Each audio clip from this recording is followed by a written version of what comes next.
Iran को लेकर Trump के फैसले का बहुत घातक अंजाम हो सकता है और ये बात तो ईरान ने अमेरिका और इजराइल दोनों को समझा दी है। और अगर युद्ध हुआ तो समझ लीजिए कि इजराइल का हर मिलिट्री बेस ईरान के टारगेट पर होगा।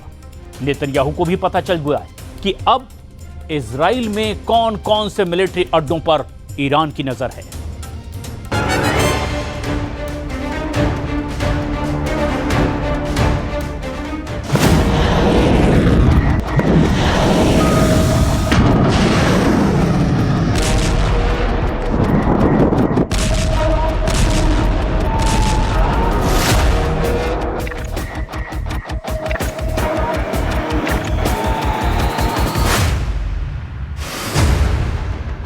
युद्ध तो ट्रंप फाइनल कर चुके हैं,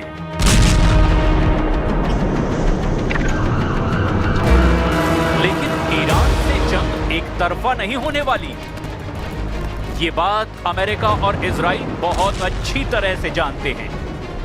ईरान के टारगेट पर नेतन्याहू के कौन कौन से मिलिट्री अड्डे हैं, ये रिपोर्ट नेतन्याहू और उनकी टॉप मिलिट्री लीडरशिप के होश उड़ा सकती है।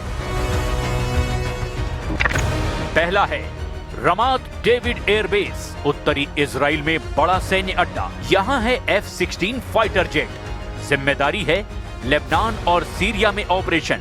रमात बेस पर इजराइल के 40 से 50 F-16 तैनात हैं। दूसरा है तेल नौफ एयरबेस, मध्य इजराइल में रेहोवोत के पास में एक बहुत अहम अड्डा, जहां फाइटर जेट भी हैं, ट्रांसपोर्ट विमान, हेलीकॉप्टर और ये ड्रोन बेस भी है। यहां इजराइल ने 40 F-15 रखे हैं और अमेरिका से मिले 20 CH-53 हेलीकॉप्टर भी हैं। इजराइल की वायुसेना में एक स्क्वाड्रन में आमतौर पर 16 से 10 जेट होते हैं, लेकिन ऑपरेशन के लिहाज से इसकी तादाद कम ज्यादा होती रहती है। वहीं मिशन के हिसाब से UAV को अलग अलग अड्डों पर तैनात किया जाता रहा है। लेबनान और गाजा में लगातार ऑपरेशन की वजह से इनकी जरूरत लगातार बनी रहती है। अब देखिए कुछ और बेस। पालमशिम एयरबेस, मध्य इजराइल में इस अड्डे को स्पेस पोर्ट भी कहा जाता है। यहां इजराइल की मिसाइल टेस्टिंग साइट भी है। यहां पर इजराइल का एरो मिसाइल डिफेंस सिस्टम भी तैनात है। यहां इजराइल ने सपोर्ट और अटैक रोल के 50 हेलीकॉप्टर तैनात किए हुए हैं। मध्य इजराइल में हेत्जोर एयरबेस, अशदोद के पास इस अड्डे में कोई फाइटर स्क्वाड्रन तो नहीं।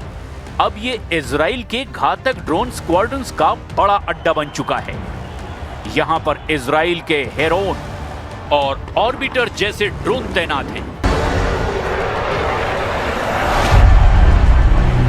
आपने इजराइल के 4 अड्डे देख लिए, लेकिन ईरान इजराइल के सबसे सीक्रेट मिलिट्री बेस के खिलाफ बहुत बड़ा प्लान करके बैठा हुआ है। ये वो अड्डा है जिस पर ईरान सबसे ज्यादा मिसाइल बरसा चुका है। नेवातिम पर पहला हमला हुआ 1 और 2 अक्टूबर 2024 की रात, जब ईरान ने ड्रोन और मिसाइल अटैक करके इजराइल से हमास चीफ इस्माइल हानिया और हिजबुल्लाह चीफ हसन नसरल्लाह की मौत का बदला लिया। नेवातिम पर दूसरा हमला हुआ जून 2025 में, जब इजराइल पर काउंटर अटैक के दौरान ईरान ने नेवातिम में कई बैलिस्टिक मिसाइलों से टारगेट किया। इन दोनों हमलों ने इजराइल को बता दिया कि उसका सबसे सुरक्षित अड्डा ईरान की जद में है। यही वजह है कि इजराइल को सबसे ज्यादा खतरा दक्षिण में है। नेतन्याहू ने अपने दक्षिण के सभी मिलिट्री बेस को हाई अलर्ट पर रखा हुआ है। दक्षिण में इजराइल की एयरफोर्स अड्डों की रिपोर्ट भी ईरान के पास मौजूद है और इनमें नेवातिम टारगेट लिस्ट में सबसे ऊपर रखा गया है। नेवातिम एयरबेस, दक्षिण इजराइल में यह अड्डा नेतन्याहू का सबसे सीक्रेट अड्डा माना जाता है। यहां तैनात है स्टेल्थ फाइटर जेट F-35, यानी इजराइल का सबसे आधुनिक फाइटर। नेवातिम में 48 F-35 स्टेल्थ लड़ाकू विमान तैनात हैं। ये रडार की पकड़ में नहीं आता। ये अमेरिका से मिला इजराइल को अब तक का सबसे घातक फाइटर जेट है। हात्जेरिम एयरबेस, दक्षिण इजराइल में बीरशेबा के पास ये है एक बहुत ही अहम अड्डा।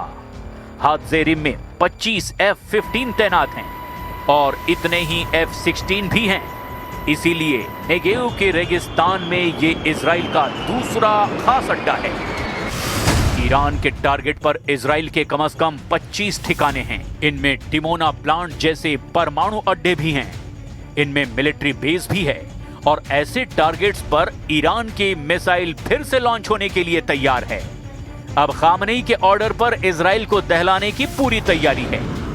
ईरान की हर वो मिसाइल जिसकी रेंज 1500 के आसपास है, वो फिर से इजराइल पर हमले के लिए अब पूरी तरह तैयार कर दी गई है।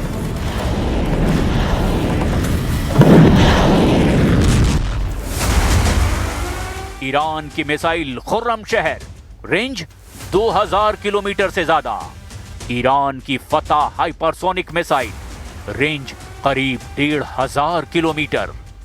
ईरान की Sejjil ballistic missile, range 2000 kilometre.